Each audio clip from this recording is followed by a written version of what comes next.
আসসালামু আলাইকুম। জমি দখল চেষ্টার প্রতিবাদে বীর মুক্তিযোদ্ধা পরিবারের সংবাদ সম্মেলন। জানবো তার বিস্তারিত খবর। তবে আপনি যদি যুদ্ধের জীবন চ্যানেলে নতুন হয়ে থাকেন, চ্যানেলটা অবশ্যই সাবস্ক্রাইব করবেন, পাশেই থাকবেন। বাগেরহাটের রামপাল উপজেলার ২ নম্বর উজলকুর ইউনিয়নের ফয়লা বিএমবি মোড়ে ক্রয়কৃত জমি জোরপূর্বক দখলের চেষ্টার অভিযোগ এনে সংবাদ সম্মেলন করেছেন ভুক্তভোগী পরিবার। একই সঙ্গে অভিযুক্তের বিরুদ্ধে দীর্ঘদিন ধরে ভূমি দখল, সরকারি খাস জমি ও সংখ্যালঘু সম্প্রদায়ের জমি দখলের অভিযোগ তুলে প্রশাসনের নিষ্ক্রিয়তাও অভিযোগ করা হয়েছে।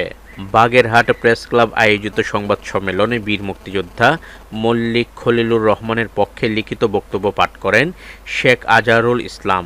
লিখিত বক্তব্যে অভিযোগ করা হয়, রামপাল উপজেলার ফয়সা বিএমবি মোড়ে বীর মুক্তিযোদ্ধা মল্লিক খলিলুর রহমান মৃত শেখ আনসার আলী ও মর্জিনা বেগমের মালিকানাধীন মার্কেটের জমি জোরপূর্বক দখলের চেষ্টা করছেন মুস্তাফা কামাল পাটোয়ারি।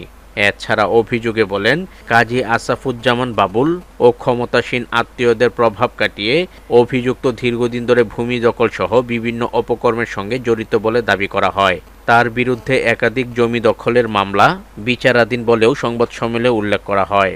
সংবাদ সম্মেলনে আরও অভিযোগ করা হয়, গত ১৬ জুলাই অভিযুক্ত তার লোকজন নিয়ে প্রায় ৩৫ বছর আগে ক্রয় করা ওই জমি দখলের চেষ্টা করেন।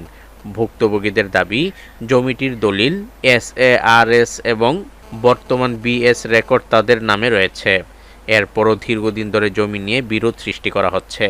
লিখিত বক্তব্যে আরও বলা হয়, অভিযুক্তের বিরুদ্ধে সরকারি খাস জমি ও সংখ্যালঘু সম্প্রদায়ের জমি দখল, বাজারে ব্যবসায়ীদের ভয়ভীতি দেখানো এবং তার ছেলে ইশতিয়াক বাসিতের বিরুদ্ধে কয়েকজন হিন্দু সম্প্রদায়ের ব্যক্তিকে মারধরের অভিযোগ রয়েছে। ভুক্তভোগী পরিবারের অভিযোগ, বিষয়টি নিয়ে বন ও পরিবেশ প্রতিমন্ত্রী এবং বাগেরহাট ৩ আসনের সংসদ সদস্য, জেলা পুলিশ সুপার, রামপাল মংলা সার্কেলের অতিরিক্ত পুলিশ সুপার এবং রামপাল থানার ওসির সঙ্গে যোগাযোগ করা হলেও কার্যকর কোনো ব্যবস্থা নেওয়া হয়নি।